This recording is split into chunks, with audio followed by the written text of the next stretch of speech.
The best कहूंगा, है ना, अपनी तरफ से। सबसे पहली बात, हाँ, एक चीज का विशेष ध्यान रखना दोस्त, शुरुआत के 2-4 क्वेश्चनों को मुश्किल देख के पैनिक मत हो जाना, है ना। अपने आप को ऐसे मत कर लेना कि भाई ये पूरा का पूरा पेपर ऐसा है, मतलब अपने कॉन्फिडेंस को डाउन मत होने देना। अगर 2-4 क्वेश्चन मुश्किल भी हैं तो मैं जैसा हर बार बोलता हूं कि मेरिट कभी भी 100% तो जाती नहीं है, मेरिट जाएगी मैक्सिमम अगर आप 80% नंबर ला रहे हो, 78%, 77% नंबर ला रहे हो, तो आप बहुत मतलब सिक्योर हो, ठीक है। तो आप ये समझ के चलिए कि शुरू के 3-4 क्वेश्चन या 5 क्वेश्चन हमारे कट भी रहे हैं तो कोई दिक्कत वाली बात नहीं है ना। तो सबसे पहले ये चीज आप विशेष ध्यान रखना। अब आपका सीक्वेंस क्या होना चाहिए पेपर सॉल्व करने में, तो मैं आपसे फिर कहता हूं कि अगर मैथ में थोड़ी सी भी आपने मेहनत की है तो मैथ को आधा घंटा जरूर देना, 25 से 30 मिनट जरूर देना।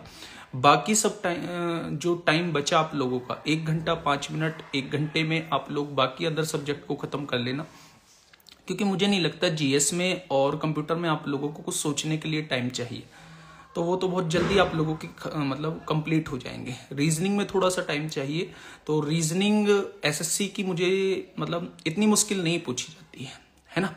तो मैथ के लिए आप लोगों का वो टाइम होना चाहिए, मिनिमम 25 मिनट तो आप लोगों की होनी चाहिए मेरे दोस्त, है ना। तो इस तरीके से डिजाइन करना कि अपने टाइम टेबल को इस तरीके से मैनेज करना कि आप 25 मिनट मैथ के लिए निकाल पाओ, ठीक है। और किसी भी एक पर्टिकुलर क्वेश्चन पे ज्यादा टाइम मत देना, अगर नहीं आता है तो बाद में बना लेंगे। मार्क फॉर रिव्यू करना, पहले राउंड में आप जितना पहली बार में क्वेश्चन होते जा रहे हैं बस उनको अटेम्प्ट करना। जब पहले राउंड की आप लोग करो, पहले राउंड में क्वेश्चन पेपर को सॉल्व करो, क्वेश्चन पेपर को 2-3 राउंड में सॉल्व करना। पहले राउंड में उन क्वेश्चंस को कवर कर लेना जो बिना पेन उठाए मतलब क्वेश्चंस हो रहे हैं। बहुत सारे क्वेश्चंस ऐसे मिलेंगे, मोस्टली पार्ट वो जीएस में तो पेन उठाने की जरूरत होती नहीं है, जीएस हो गया, कंप्यूटर हो गया, बहुत सारे रीजनिंग में भी ऐसे होते हैं जिनमें पेन उठाने की जरूरत नहीं होती है।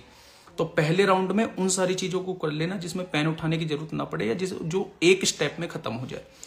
बाकी अदर्स क्वेश्चन में जिसमें आपको लगे कि हाँ ये क्वेश्चन इजिली हो जाएगा लेकिन थोड़ा सा हमें करना पड़ेगा, तो उसे मार्क फॉर रिव्यू करना।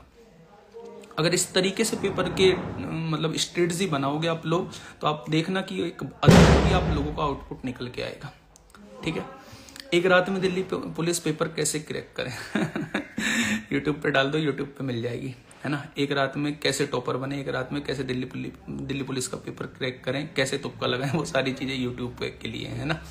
चलिए फिर मिलते हैं दोस्त, एक बार फिर से ऑल द बेस्ट, अच्छे से पेपर दे के आना। मिलते हैं कल एनालिसिस के टाइम, ठीक है। Okay, tata, bye bye.